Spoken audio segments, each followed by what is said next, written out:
A veteran bought a haunted cabin for $50. His dog's bark. Uncovered a secret, buried for decades.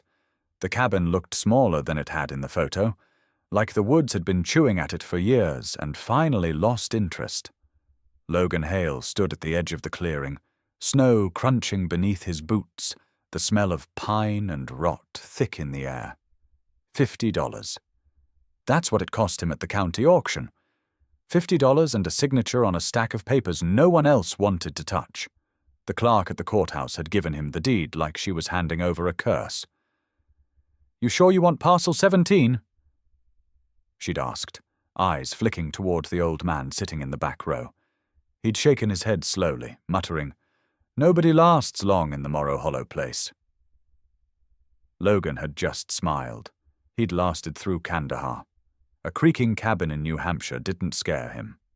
Boone stepped off the tailgate first, the German shepherd's paws sinking into the crusted snow. His nose went to work immediately, circling, sniffing, ears twitching toward the woods. A soldier in fur. Logan thought, the only one who still had his back. The air bit deep as they approached the cabin. The porch sagged, the shutters hung crooked, and the roof leaned like a tired shoulder. Inside, dust coated everything in the color of old secrets. Logan dropped his duffel on the floor, started the fire with a match and kindling. The first crack of flame echoed through the empty room. For a moment, warmth felt like victory. He poured a little water into Boone's bowl and crouched down. "Not bad, huh? Beats the base." Boone didn't answer. He was staring at the fireplace. Not the flames, beneath them. His body stiffened, the kind of stillness that once meant IED ahead. The fur on his neck rose, ears pinned forward, tail frozen in midair. Logan froze too. That look had saved his life more than once. "What is it, Bud?" he whispered. Boone didn't move. His eyes locked on the stone base, unblinking. A low, rolling growl built from somewhere deep in his chest. Not fear, not warning, something closer to recognition. Logan stood, heart ticking faster. The firelight danced across the uneven stones. Everything looked normal, except it didn't feel normal. The air had shifted, dense and charged, the same pressure that came before mortars hit overseas. He grabbed the flashlight from his pack and crouched beside Boone. "Show me." The dog's gaze didn't waver. Logan tapped one of the lower stones. Solid. Tapped again, a little farther to the left. The sound changed. Hollow. Boone gave a single sharp breath through his nose, like confirmation.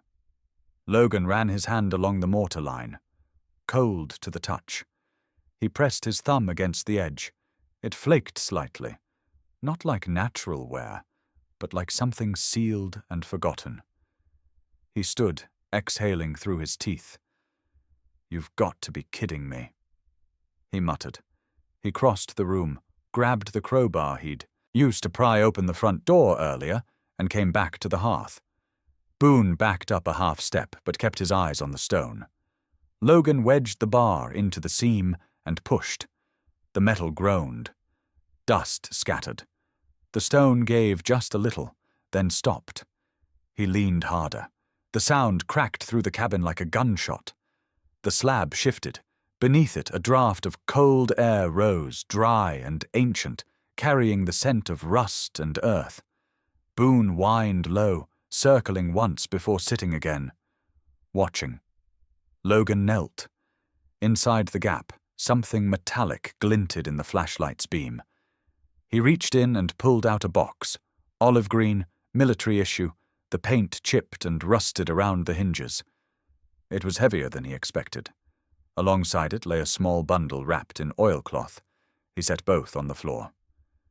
"Looks like we found somebody's secret stash," he murmured. Boone didn't relax. Logan untied the bundle. Inside were 3 leather notebooks, edges brittle with age, tied together with twine that disintegrated in his fingers. He flipped one open. The handwriting was sharp, deliberate, like someone trained to report. He caught a name scrawled in the corner, E. Mercer. He frowned. The name meant nothing at first, but the next line froze him. If anyone finds this, they'll know Giacour lied. He read the sentence twice. The fire popped behind him, and Boone's head snapped toward it like he'd heard something inside the wall. Outside, wind pressed against the cabin, moaning through the gaps. Inside, every sound carried too clearly, the scrape of ash shifting, the faint click of cooling metal. Boone stepped closer to the hearth, nose brushing the floor, tail stiff. "Hey," Logan said softly, standing. "Whatever's in there, it's done now." But Boone's body told a different story. His ears flattened again. His lips curled just slightly. Then he barked once, sharp, sudden, explosive. Logan flinched. The bark wasn't random. Boone didn't waste breath. "What?" The answer came not from Boone, but from outside. A faint crunch, footsteps in the snow. Logan froze, flashlight beam darting to the window. Nothing. Just darkness and white. Another step, closer. Boone moved first, positioning himself between Logan and the door, his tail lowered, body rigid. That growl returned, quieter this time, but constant. "All right," Logan whispered, heart thudding. He killed the lantern. The cabin dimmed to red glow. He reached for the pistol holstered in his duffel. The doorknob rattled once, then silence. Boone's growl faded to a breath, waiting. Logan edged closer, weapon raised, every sense screaming like it used to in desert patrols. He cracked the door open half an inch, the cold slicing his face. Empty yard. No footprints he could see, just the snow falling steady, silent. He shut the door, bolted it, and crouched beside Boone. The dog's eyes were still on the fireplace, as if the threat hadn't come from outside at all. Logan ran, a hand down his fur. "You're trying to tell me something, aren't you?" Boone exhaled through his nose and lay down again, but his eyes never closed.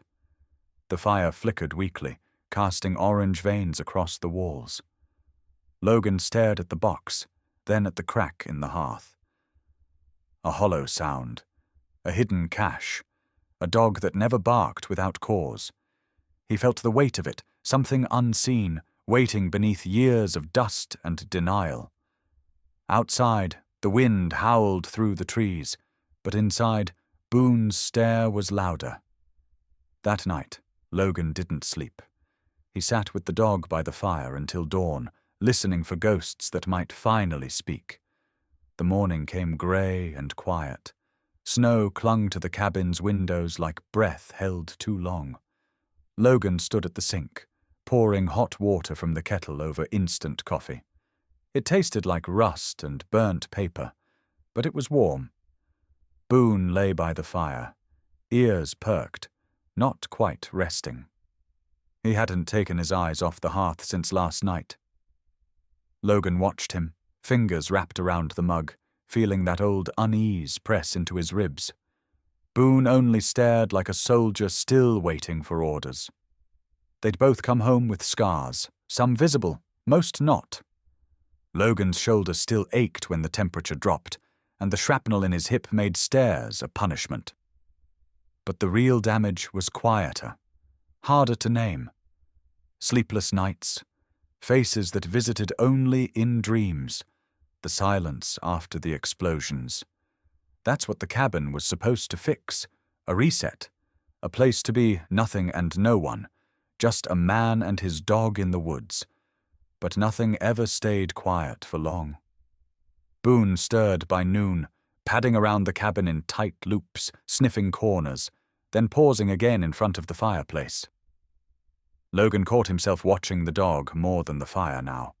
Every twitch of Boone's ear, every sudden breath, every subtle tension in his shoulders felt like reading a language only the two of them knew.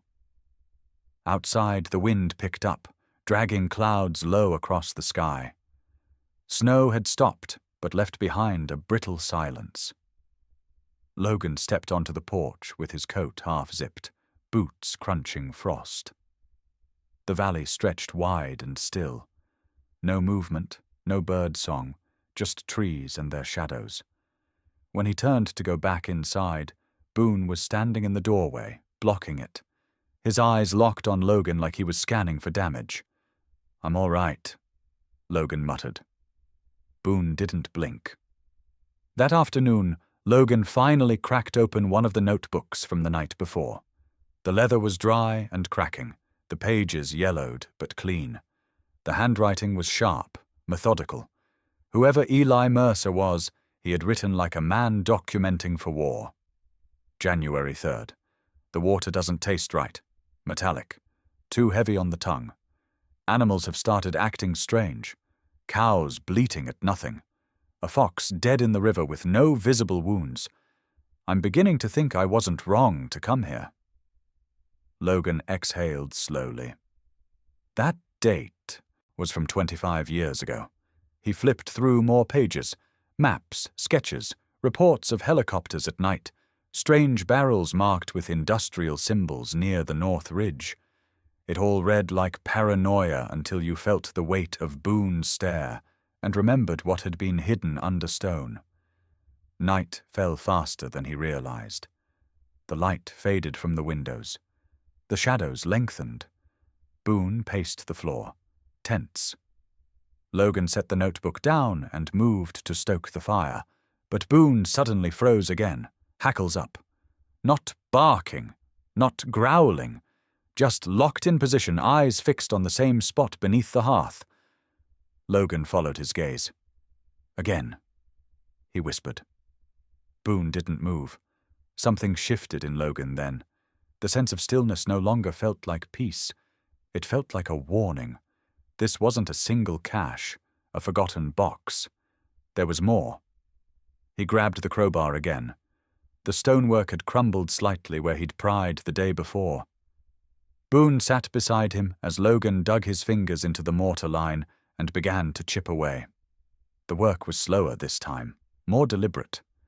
The stone resisted, not with strength, but with memory, like it didn't want to let go. The first slab came loose with a dull crack. Cold air rushed out, dry and foul. Boone let out a low whine, not fear, but urgency. Beneath the slab was another chamber, shallower, clean-lined. Someone had built this with intention. Logan reached inside and pulled free another box, olive-drab metal, marked with stenciled code numbers and military classification, just like the ones he used to carry in the service, but older. Beside it, wrapped in flannel and string, were 3 more notebooks. Boone shifted forward, sniffed them, then stepped back again. He never licked, never pawed, just observed. Logan set the box on the table, his breath fogging as he sat down. He reached for the string and pulled gently. It crumbled. The first notebook opened easier than the last. The ink was darker. The handwriting different, still careful but angrier. More pressure on the strokes. "I told them. I told the sheriff. I told the company rep from GeoCorps. They said I was imagining things, that the data was flawed. But then the fish started dying. Then the boy got sick. Then I found the barrels again. Moved, buried deeper. But they left tracks.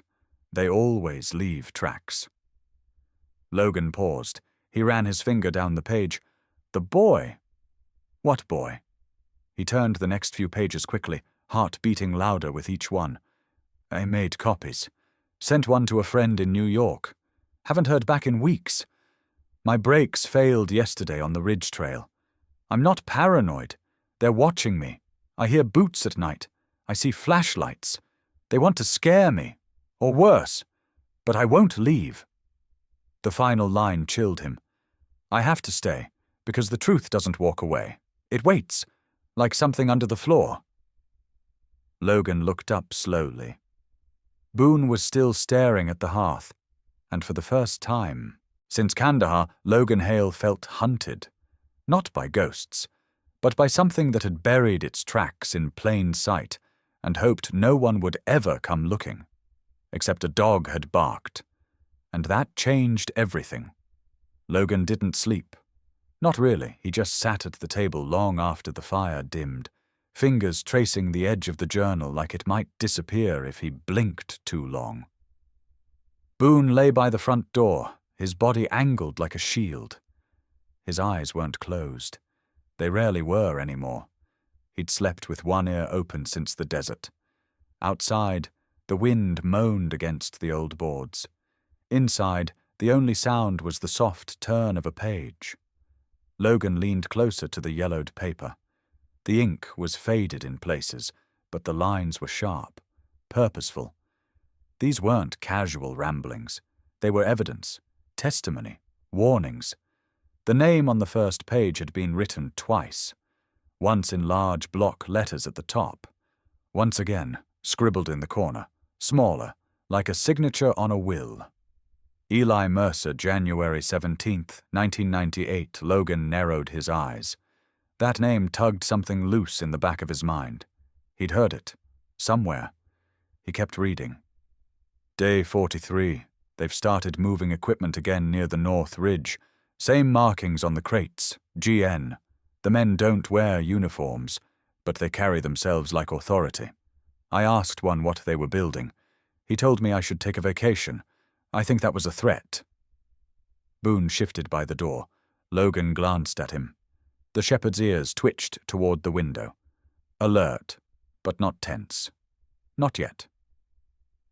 Day 52. The water smells like solvent again. Even the snow near the stream tastes metallic when it melts. Deer carcass by the base of the hill. Mouth foaming. No sign of trauma. I've logged the coordinates. Same area I saw those black drums 2 weeks ago. Logan exhaled slowly. His hand drifted to the second notebook. He flipped it open and found more data. Charts, tables, dates cross-referenced with names, wells, soil readings, arsenic levels, hexavalent chromium, chemicals he barely remembered from the military's safety briefings, but one name kept repeating. A single entity circled in red ink across several pages. Geocore Industries. The next entry hit harder. Short, clipped, no wasted words. Day 66, the sheriff knows. Maybe always did. Logan's jaw clenched. Sheriff Denton Briggs. The man from yesterday morning. The one who came up the trail with a polite smile and dead eyes. The same man Boone hadn't let cross the threshold. He remembered Boone's growl. Not the warning kind, but the gut-deep kind. The kind Logan had only heard once before, outside a compound in Kandahar, right before they found the bodies. He turned back to the journal. Mercer's handwriting had changed in later entries. More pressure on the page, more slant, like each word had to push past fear to land. I tried to warn the paper. No response. The editor's daughter just got hired at Geocore. Guess that's the end of that. I left copies at 3 separate drop points. But they're watching now. Watching everything. I don't know how much longer I'll have. Logan closed the notebook, hand trembling. The fire crackled weakly behind him. His skin was cold, but his chest felt tight, burning. He wasn't holding a story. He was holding a death sentence. 25 years ago, someone tried to sound the alarm. No one listened. Boone rose without a sound and crossed the room, placing himself between Logan and the door again. Just standing. Watching. You feel it too, Logan said under his breath. The weight of it. Boone didn't move, but Logan saw the slight tension in his shoulders, the stiffness in his tail. The dog was bracing for something. Logan stood and paced the room. The name Eli Mercer tugged at him again. Where had he heard it? He grabbed the burner phone from his pack, flipped it open. No service. Of course, the storm had knocked out all reception, but he could still use the GPS. He pulled up the coordinates Mercer had logged in the journal and punched one in. It blinked, then lit up with a familiar point, a spot less than 2 miles north of the cabin, right where the creek cut through the rock bed. He looked at Boone. "You ready for a hike tomorrow?" Boone thumped his tail once against the floor. Not excited, not eager, just present. Like always. Logan returned to the table and flipped to the last page of the journal. Day 71. If I disappear, it wasn't the cold or the woods or the bears, it was the truth. And it scared them more than I ever could. Underneath that, a final line in red ink. Truth doesn't fade. It waits. Logan closed the notebook. His hands shook for a second, then went still. Outside, snow fell silently. Inside, a dog sat guard over a man holding a name no one dared say for 2 decades. Eli Mercer, forgotten by everyone, except Boone, and now, Logan. Morning came thin and pale. The sky pressed down low, as if the world wanted to keep quiet about what had been dug up. Logan opened the door to a man on the porch, tall, broad-shouldered in a sheriff's coat that had seen better winters. A badge caught the weak light and flashed polite metal. Sheriff Denton Briggs smiled like a man who practiced harmlessness every morning. His smile did not reach his eyes. "Morning, Mr. Hale," he said. "Figured I'd make sure you made it through the storm." Boone stepped out first. The German shepherd's stance was a line of steel. He bristled the same way he had at the stone. He stepped forward an inch, not to attack, but to measure intent. Logan felt that measure in his ribs. Boone never misread a face. Sheriff Briggs tipped his hat. "Nice dog you got. Name?" "Boone," Logan said. He kept his voice even. The sheriff's gaze flicked to the hearth, then slid away. "You know about this place?" Briggs said. It was a sentence without a question mark. "Old stories. Folks say the valley keeps its secrets for a reason." Boone's lip curled a fraction. He let out a sound that was not quite a growl, not quite a breath. It was a language Logan and Boone shared. "Be careful." "You best be careful, too," the sheriff said, softer. "Some things are dangerous because people want them to be." Logan felt the warning under the words. It wasn't a threat. It was a test. Briggs stayed 10 minutes. He asked about fuel for the generator and the nearest town. He commented on the stove and pretended to admire the woodpile. He left with firm, polite steps, the sort that keep rhythm with routine. Boone watched him down the path until the sheriff's SUV was a pale blur between pines. When the door clicked shut, Boone paced once, then dropped his head against Logan's knee. The gesture was small and full of meaning. "We have one friend who just left. We have something else watching." Logan spent the day cataloging the notebooks, mapping coordinates, making photocopies with the tiny battery-powered scanner he had bought on impulse. He fed Boone scraps of dried meat. He checked the generator, tightened loose bolts, and rewired a frayed extension cord that had looked suspiciously chewed. The thing about being home after the war was that you anticipated treachery. The difference here was that the treachery smelled like county politics and corporate money. By dusk, the sky closed in again. Boone grew restless. He moved from window to window, not barking, not whimpering, just that soldier's stillness. Logan put his jacket on. He carried a flashlight, the pistol in his pack, and a new unease in his chest. He wanted to be ready for everything, not just what had stalked him overseas. He stepped outside to check the generator and the perimeter. The night pressed against him. Snow blanketed the ground, softening sound. The moon was a pale coin behind cloud. At the generator, he found the cable. It had been cut. Clean, precise. Not an animal, not clumsy hands. A blade, quick and practiced. Someone had come through here with intention, to silence power, to make noise a weapon. Logan followed tracks. Moonlight showed impressions in the snow, a pattern of heavy boots, then lighter steps, then a boot with a square heel that hardly belonged to anything civilian. 2 sets of prints led away. One trailed toward the east ridge, the other threaded a loop and circled back toward the leaking creek, where the valley carved itself into a throat of dark rock.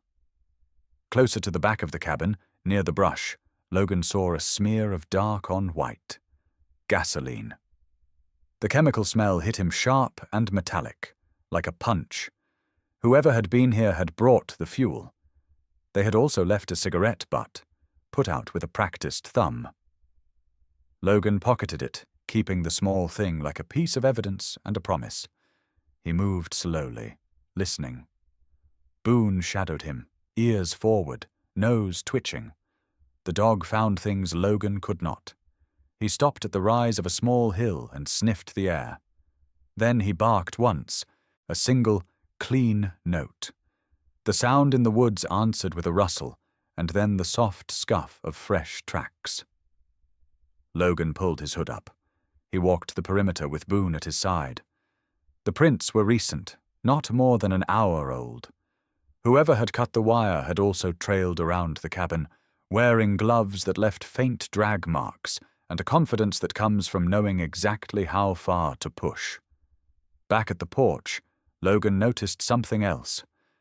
Near the hearth, where he had pried the stones, the ash lay disturbed, not only by him. Another pattern layered over his own work, small fingertip marks he had not made. The inference slotted into place like a loaded magazine. Someone had been inside the cabin after he had sealed it for the night and before the generator had been cut. He checked the door frame. There, in the soft wood, faint prints of a boot tread that matched the sheriff's SUV tires, roughly. He smelled oil on the porch boards, the same diesel smell he noticed on the cigarette butt. The logical arc tightened toward one name. Briggs had been here, Logan thought, or someone who came with Briggs' ease. But there was something else. Near the place where the cut cable lay, Logan found a thin strip of blue fabric snagged on a nail. Not a sheriff's coat, a workman's glove, perhaps. The fabric had a logo, half torn but readable. GE. Part of a word. Geocore, maybe. The name Mercer had scrawled across his notebooks glinted in his mind. Boone sat down suddenly, staring up at Logan. His posture said a story Logan had known for years. We move when we must, we endure until it is done, and when the horn sounds, we do not run. The night moved like a slow animal. Wind sifted snow into drifts that covered the fresh prints, as if the world wanted to erase the proof. Logan took a breath and shut his eyes for a second, feeling the ache under his ribs. Memory, guilt, fear. Boone leaned his head against Logan's thigh, heavy and grounding. Logan thought of Eli Mercer in the pages that had burned like a beacon in his hands. Mercer had written about men in uniforms and trucks at night. Mercer had written about barrels and wells and whispers. The sheriff's visit, polite and cold, was not coincidence. It was a stitch in a pattern. He thought of the cut cable, the boot prints, the cigarette, the blue thread. He thought of the burnt-out smile the sheriff wore like a ribbon. "You want to sit on this a while?" Boone asked in the only language left that was honest. Logan rubbed the dog's ears. "No," he said, "not sitting." He walked inside, bolted the door twice, and pulled the curtains low. He wrapped a blanket around his shoulders and sat by the dying fire, Boone pressed to his side like armor. Outside, the woods settled. Inside, the cabin hummed with a different sound, the quiet before motion. Someone had wanted to make noise unfindable. Someone had hoped that by cutting power and stirring the dark, they could scare the truth back under. Stone. Boone's breath fogged in the cold air. His eyes watched the door. Logan stared at Sheriff Briggs' boot prints fading beneath the snow outside and felt the thread of a decision pull taut inside him. There was a line between being watched and being hunted. He had crossed it without knowing. Now he had proof. He reached for the notebooks and tilted the lamp. The pages glowed like a map. The dog nudged his hand with a wet nose, a small, solid weight of faith. Logan set his jaw. If someone was watching, they would soon learn what barking could do. Boone had sounded the first note. Logan would follow it until someone answered. By morning, the cabin felt smaller. Every board creaked like it was remembering something it shouldn't. Logan sat at the table surrounded by papers, maps, notes, and Eli Mercer's journals spread out like a field report waiting for command review. Boone paced between the door and the window, his claws tapping lightly on the wood. The notebooks were worse than he'd thought. Mercer hadn't just gathered evidence. He'd traced names, contracts, bank transfers, links between Geocore Industries and the county itself, the sheriff's office, the land deeds, the cleanup funds that never reached the valley. It was a web, decades old, tied together by silence and signatures. Logan ran his hand through his hair and muttered, "Christ, Eli, you were right." He took out the small satellite unit from his pack, a rugged field communicator from his last deployment. It still worked off-grid, the kind of gear you keep not for convenience, but for survival. He powered it on, and the old screen flickered to life, booting through encrypted protocols. He scrolled through the contact list until he reached one name, Mark Keller. Keller had served with him 12 years ago, same unit, same desert. Back then, Keller was a combat journalist embedded with the platoon, a guy who carried a camera instead of a rifle, but had more guts than most men with guns. After the war, Keller traded camouflage for press credentials. He was now an investigative reporter for a Denver paper that still printed the truth, at least when it could afford to. Logan typed a message using the code they'd once used for recon transmissions. "Water is dirty. Eagle Echo reports follow. Trust no one. File code. Mercer." He attached scanned pages, Mercer's coordinates, and 3 photos of the barrel diagrams. The system took its time, blinking "sending" for a full minute before the confirmation tone chirped. The file was gone, out of his hands. He leaned back, exhaling. "It's out there now, Boone. If they find me, they can't kill what's already flying." Boone looked up at him from the corner. His ears twitched once, then flattened. Logan noticed it too late, the subtle change in the air. The smell hit him next. Sharp, sweet, wrong, gasoline. Boone moved first, nose to the floor, tracing the scent line towards the back door. Logan grabbed his rifle and followed, heartbeat pounding in his ears. The snow outside was melting fast in the afternoon light, leaving patches of mud along the porch. The wind shifted, and Logan caught it again. Gasoline, drifting from the side of the cabin, where the generator sat. He stepped outside, boots crunching against the thin frost. Boone's bark tore through the quiet, low and commanding. He sprinted toward the generator, body tense. Logan rounded the corner and froze. The gas can was tipped over. Its cap lay 10 feet away. The smell of fuel soaked into the dirt. Nearby, a trail of wet footprints led away from the cabin towards the trees. "Someone was here," Logan said, voice low. Boone sniffed the trail, hackles raised, tail rigid. The dog stopped halfway, glanced back, and gave a soft, guttural whine. That sound meant something specific. Danger close. Logan crouched, inspecting the footprints. Big, male, same tread pattern as before, the heavy boot square heel. Whoever it was had come back. He'd cut the cables, left his warning, and now he'd poured gasoline close enough to make a point. Boone's nose lifted to the air again. His gaze snapped to the tree line. Logan followed it and caught a flicker of movement, a shadow shifting between the birches. He raised the rifle but didn't fire. The shadow disappeared.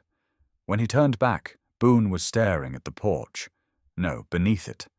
The growl built deep in his chest again. Logan knelt, lifted the skirting board, and saw it. a bundle of wire tucked behind the beam, wrapped in black tape. Not power wire, det cord. For a second the world slowed. He recognized the make, military grade, shaped for demolition. He cut it carefully, tracing it to a small transmitter buried under the porch steps. The battery was still warm. Whoever planted it had been here within the last few hours. Maybe minutes. Boone stayed locked in place, watching the woods, his breathing measured. Logan whispered, "We're leaving." He grabbed the notebooks, the hard drive, his bag. Boone moved to the door, blocking it, then circled once and barked sharply. The sound echoed through the valley, one short, clipped bark, the same call he'd used during combat searches. It wasn't for warning. It was confirmation. Perimeter clear enough to move. They loaded the truck fast. Logan threw the generator switch to off and disconnected the fuel line. He took one last look at the cabin. It wasn't much, a skeleton of wood and ghosts, but it had been his first attempt at peace. Now it was a target. Before he got in the truck, Boone stopped him. The shepherd had his nose buried near the doorframe again. Logan bent down and found something new, an envelope pinned beneath a stone. No name, just grease-stained paper folded once. He opened it. Inside was a single note typed in courier font, like from an old machine. "Some things don't stay buried, soldier. You should have let them rot." Logan felt his stomach drop. He looked toward the ridge. Nothing moved, but he felt eyes in the timberline. Watching, waiting. He crumpled the note and shoved it into his pocket. "They know I sent it," he said quietly. "They're going to come hard now." Boone jumped into the truck bed, turning in a slow circle before lying down, eyes fixed on the road behind them. His muscles didn't loosen. Logan fired up the engine. Snow kicked from the tires. The cabin shrank in the rearview mirror, swallowed by trees. Boone shifted once, nose in the wind. Then, faintly, the dog let out a single bark. Not a warning, not fear. A promise. Logan gripped the wheel tighter, knowing exactly what it meant. The silence was over, and whatever waited next would not catch them unprepared. It started with a scent. Boone's head lifted from the truck bed, nostrils twitching. Logan had been packing the last of the evidence into a waterproof satchel.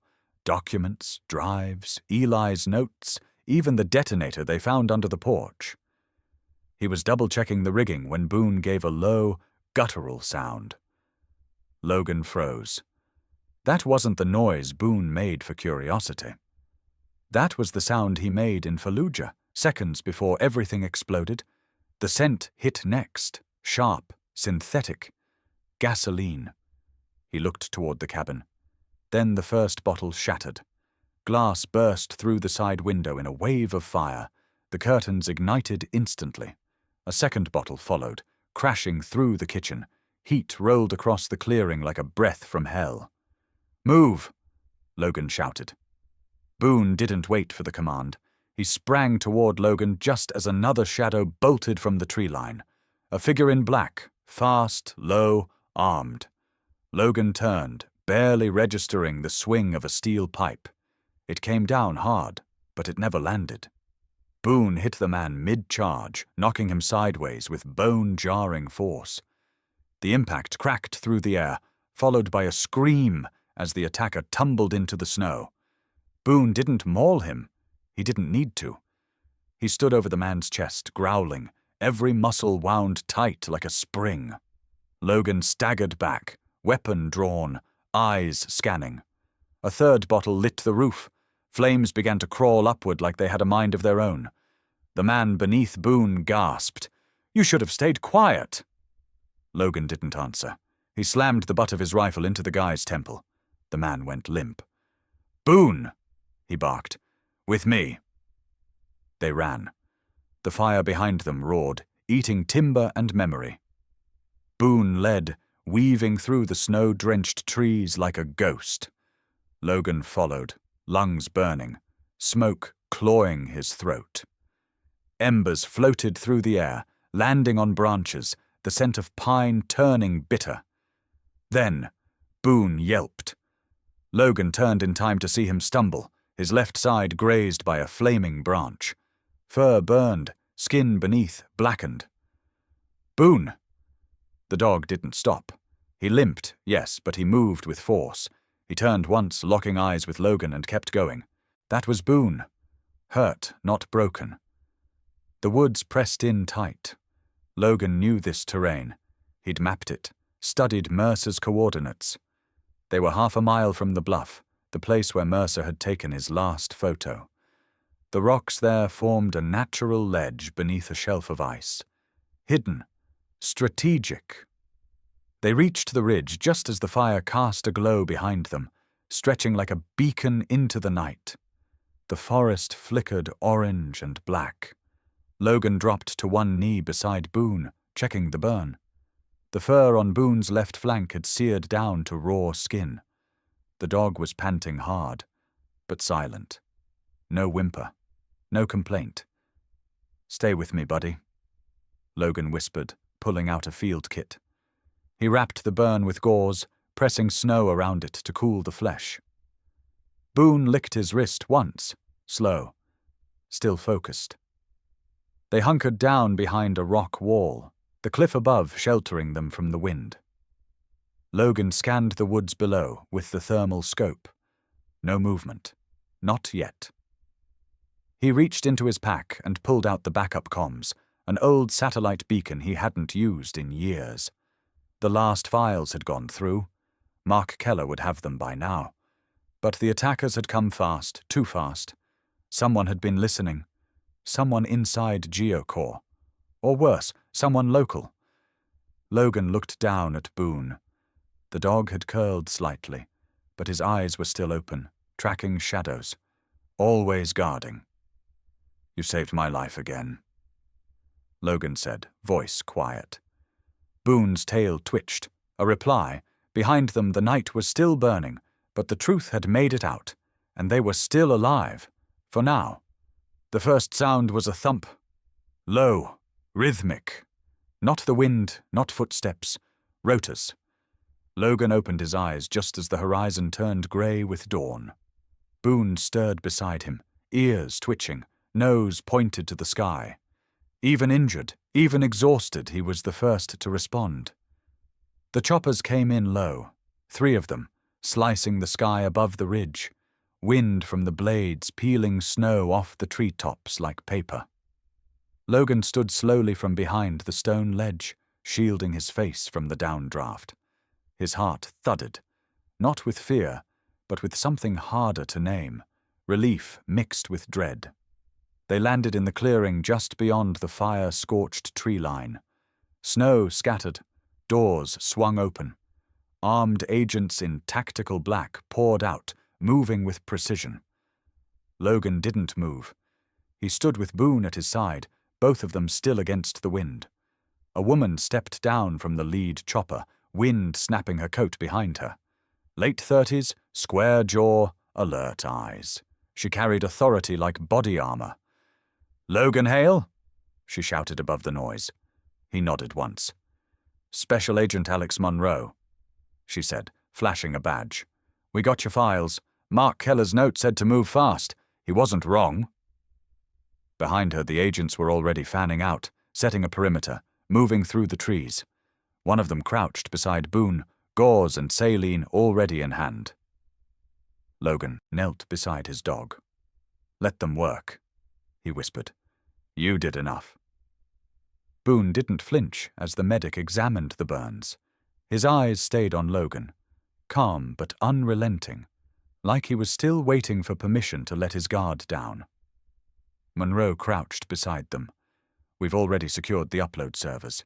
Keller sent the files to 3 networks, the Mercer documents, the scans, the names, the photos of those drums, everything." She stood again, voice hardening. "We've been circling this case for 2 years, but we could never get inside. You just blew the doors off." Logan didn't answer. He looked back toward the smoke still rising behind the ridge. The cabin was ash, But the truth had climbed out. Monroe's radio crackled. Target en route. Black SUV heading westbound, Main Farm Road. Confirm ID, Briggs. She lifted the mic. Don't let him leave. Roger. A moment later, she turned back to Logan. Sheriff Briggs tried to run. Agents intercepted him on his way out of his ranch. Truck was packed. Burned documents, cash, encrypted hard drives. He knew this was coming. Logan almost smiled. Boone did too. Boone shifted, pressing against Logan's knee, tail thumping once. An agent approached with a full med kit. We'll fly him out. He'll be treated properly, but this dog's a damn warrior. Logan's voice cracked. I know. Monroe knelt beside Boone, placing a hand gently on his unburned shoulder. We'll tell the story, she said. The corruption, the dumping, the people who got sick, the lives buried in that snow. But you, and this dog, you made it possible. Boone blinked, calm, watching, always watching. A second chopper lifted behind them, headed toward the town.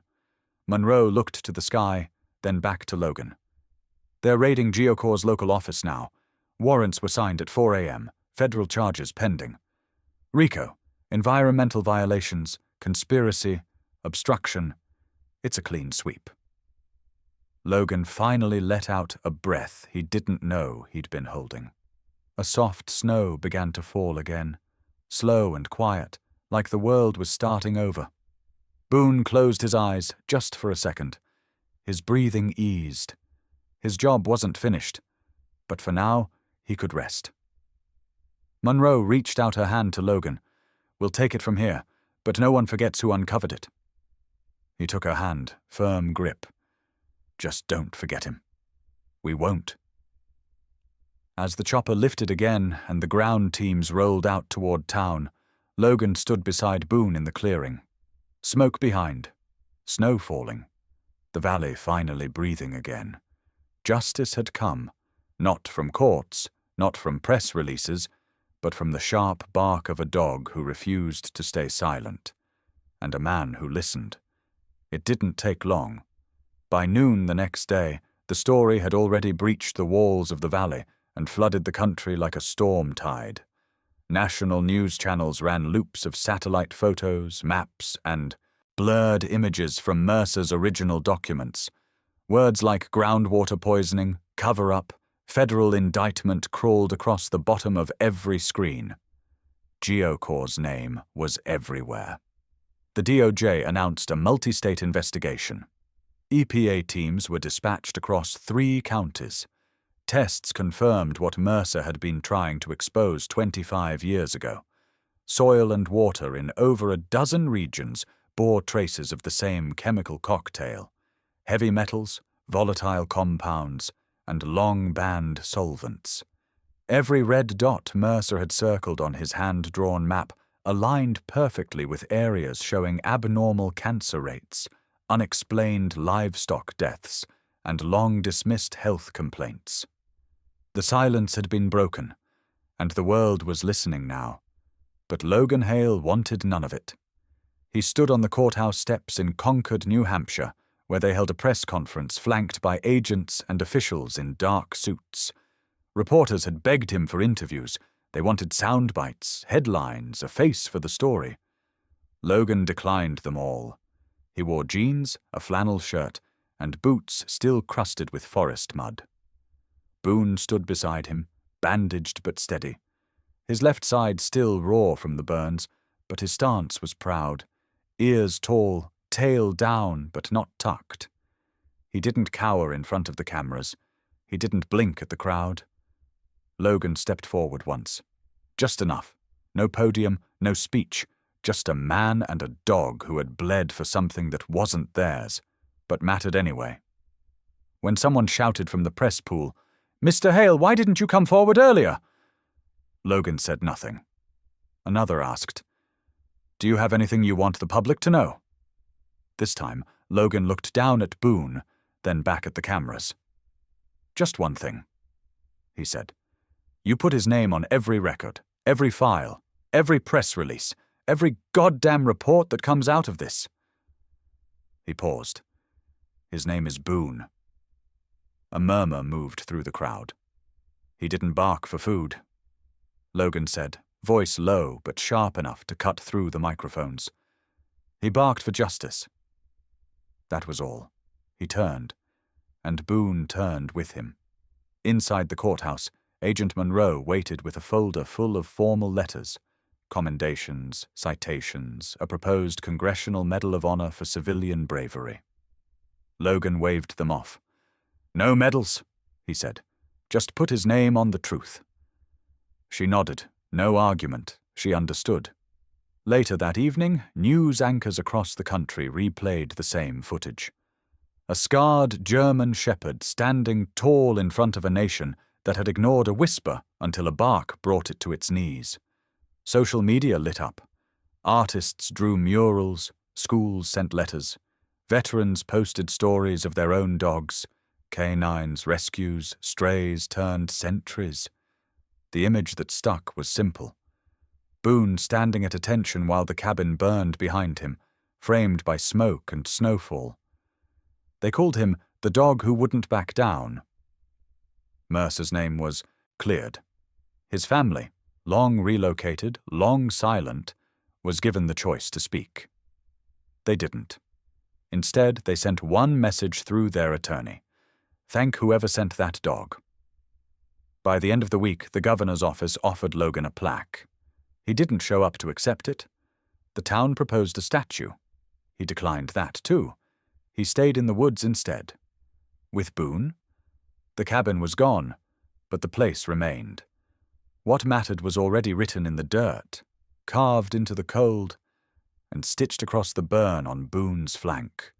Justice had a name now, and it would never be forgotten. The road to the new cabin wasn't paved, just gravel, dirt, and snow in the winter months. But it led somewhere true. The land sat higher than the old place, further off-grid. No road signs, no mailbox, no visitors. Just trees, wind, and the slow rhythm of a life reclaimed. Logan had built it himself. Not in a rush, not for comfort.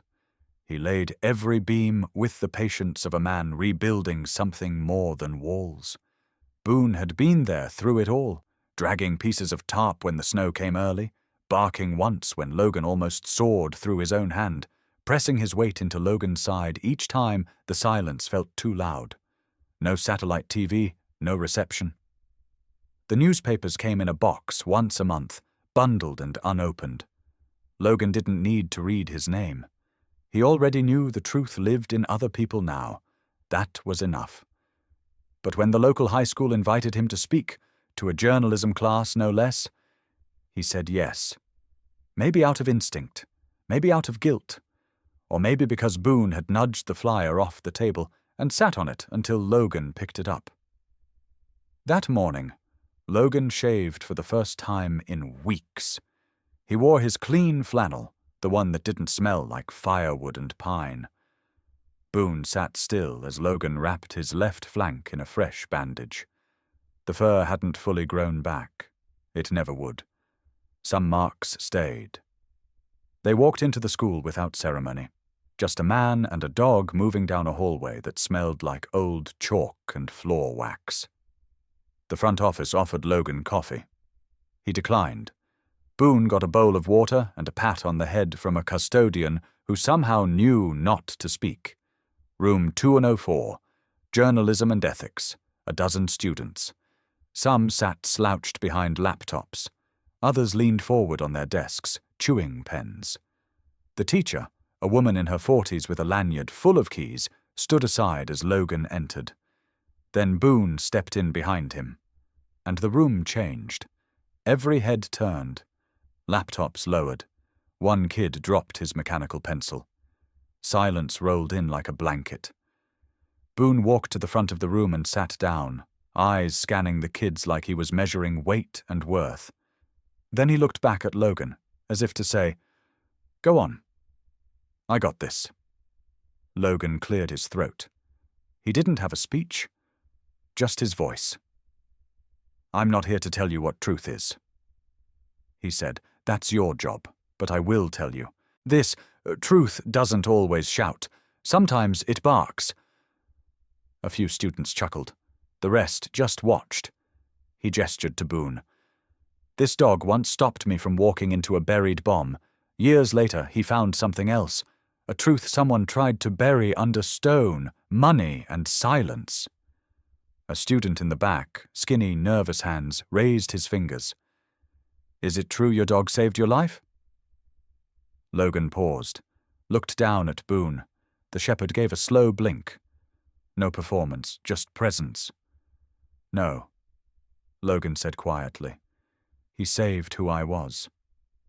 A deeper silence settled, the kind that makes people shift in their seats but stay quiet because the weight feels right. Another student raised a hand.